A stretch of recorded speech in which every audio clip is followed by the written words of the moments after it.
পরিস্থিতি জানাতে এই মুহূর্তে ধানমন্ডি শেখ হাসিনার বাসভবন সুধা সদনে আছেন নিয়াজ মোর্শেদ, যুক্ত হচ্ছেন সরাসরি। নিয়াজ, ভাঙার কাজ কি এখনো চলছে কিনা বা সেখানকার পরিস্থিতি এখন কেমন, বিস্তারিত জানাবেন আমাদের। নেন্সি, ধানমন্ডির সুধা সদন শেখ হাসিনার যে ব্যক্তিগত বাড়ি সেটি কিন্তু গতকাল রাত থেকে এখনো জ্বলছে এবং আপনাকে একটু দেখাই যে আমার পেছনে আগুন কিন্তু এখনো নেবেনি এবং আগুন কিন্তু জ্বলছে। কিছুক্ষণ পরপরই কিন্তু আপনার আগুন কিন্তু আসলে তার লেলিহান শিখা কিন্তু আসলে তার ব্যাপকতা ছড়াচ্ছে। সেই সাথে আপনার যারা উৎসুক যারা জনতা রয়েছে এবং ছিন্নমূল যারা মানুষ রয়েছে তারাও কিন্তু এখানে এসেছেন এবং তারা বিভিন্ন এই বাসভবনের যে আপনার বিভিন্ন গ্রিল এবং আপনার যে আসবাবপত্র রয়েছে সেটি আসলে তারা নিয়ে যাচ্ছেন খুলে। এবং সেই সাথে কিন্তু এখানে অনেক উৎসুক জনতা রয়েছেন, তারাও কিন্তু এখানে এসেছেন, তারা বাড়িটি ঘুরে ঘুরে দেখছেন। অনেকেই বলছেন আসলে বিগত সরকারের আমলে বা যখন বিরোধী দলের ক্ষমতায় ছিল তখন আসলে সুধা সদনের মধ্যে অনেকের আসলে প্রবেশ করার আর অনুমতি ছিল না, তবে এই ফাঁকে আসলে তারা কিন্তু আপনার এই সুধা সদনটি আসলে ঘুরে ঘুরে দেখছেন এবং অনেকেই কিন্তু আপনার এটি কিন্তু আসলে আপনার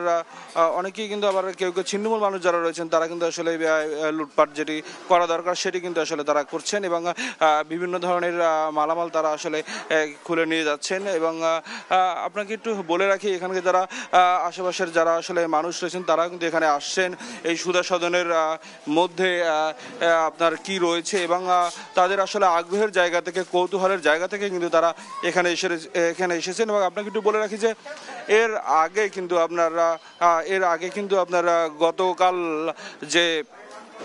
গতকাল যে আপনার শেখ হাসিনার যে বক্তব্য দেওয়ার কথা ছিল যে ছাত্রলীগের ভেরিফাইড পেজে, সেটিকে কেন্দ্র করে কিন্তু বিক্ষুব্ধ ছাত্র জনতা কিন্তু আসলে এখানে এসেছেন এবং সেই সাথে কিন্তু তারা কিন্তু এখানে যেমন ধানমন্ডি 32 নম্বর যে বাড়িটি রয়েছে সেটি কিন্তু আসলে তারা